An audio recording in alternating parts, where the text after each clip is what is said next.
Poetryburst video explores Tissue by Imtiaz Darker. Let us first read the poem. Tissue. Paper that lets the light shine through. This is what could alter things. Paper thinned by age or touching, the kind you find in well-used books, the back of the Quran where a hand has written in the names and histories, who was born to whom, the height and weight, who died where and how, on which sepia date. Pages smoothed and stroked and turned transparent with attention. If buildings were paper, I might feel their drift, see how easily they fell away on a sigh, a shift in the direction of the wind. Maps, too, the sun shines through their borderlines, the marks that rivers make.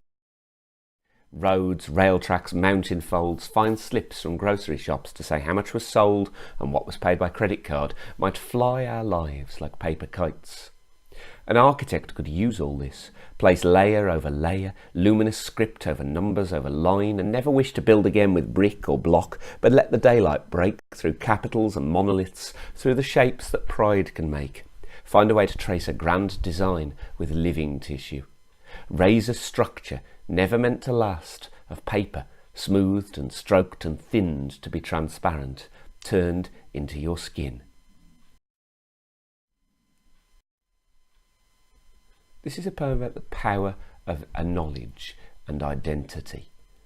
Paper in this poem is a metaphor for human knowledge and the way it is passed on. The poet refers to religious books, but also the many ordinary ways that paper shapes our lives. The poem is full of references to light and change. It implies that human beings have control over the way that society grows and develops. There is also a sense of fragility in the poem. There are many references to thin and transparent, and even the word tissue suggests that it is easy to break human society. This may reflect the fact that Imtiaz Darker grew up in areas where war was not unusual, and therefore she is more aware that normal ways of living are vulnerable and fragile. The poem is an exploration of the way that humanity must internalise the lessons and knowledge that we have. It's not enough to simply let them die on paper, but we must live those values and pass them on. In our first quotation, we have, "Paper that lets the light shine through. This is what could alter things." Here it refers, amongst other things, to religious books and to the power of ideas. It also literally refers to the very thin paper that is often used to make very heavy religious texts more manageable in a physical edition. We see the adjectives vast and shattered, and the nouns stone and visage playing an important part. The verb alter emphasises the need for human society to change.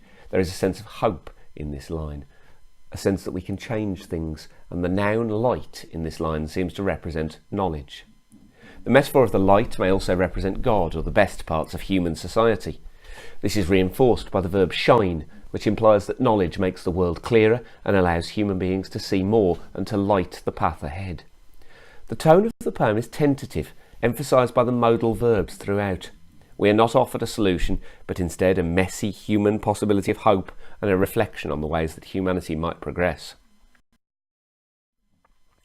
In our second quotation, we find a way to trace a grand design with living tissue.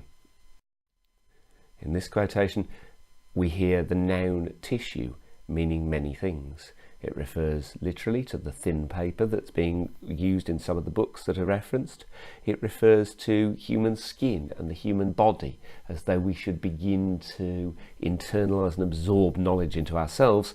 But it also refers on a deeper level to our DNA, to what makes up the human race, and symbolically making good things part of that tissue. In our quotation, we can see the verb find and the verb trace, as well as the adjective and the noun paired together in grand design, and the adjective and the noun paired together in living tissue, which form two metaphors. The verb find indicates hope. Humanity must find its hope through knowledge. The metaphor grand design indicates that humanity must plan and be ambitious for the future. The sense that living tissue is a building block for society. It is people that make a society. The poem explores the dreams and hopes of humanity. It mixes the ordinary and the mundane uses of paper with symbolism which suggests that paper can hold divine knowledge and human knowledge which transforms the world. Our final quotation is paper smoothed and stroked and thinned to be transparent, turned into your skin. Here we see the idea that the knowledge or the power from paper has become physically part of human beings. The noun paper and the adjective transparent are allied to the pronoun your and the noun skin. The noun paper continues to be a metaphor for knowledge. The adjective transparent implies that knowledge has been shared so often that it is well understood and shared. On a literal level, it almost means that the books have been worn out from being read. The metaphor of being turned into your skin implies the internalisation of knowledge. It implies that people are the most important element of culture and that your identity is made up of all the knowledge which we share and absorb. The poem explores the way that identity moves from something fragile to something permanent as people transform it into a culture.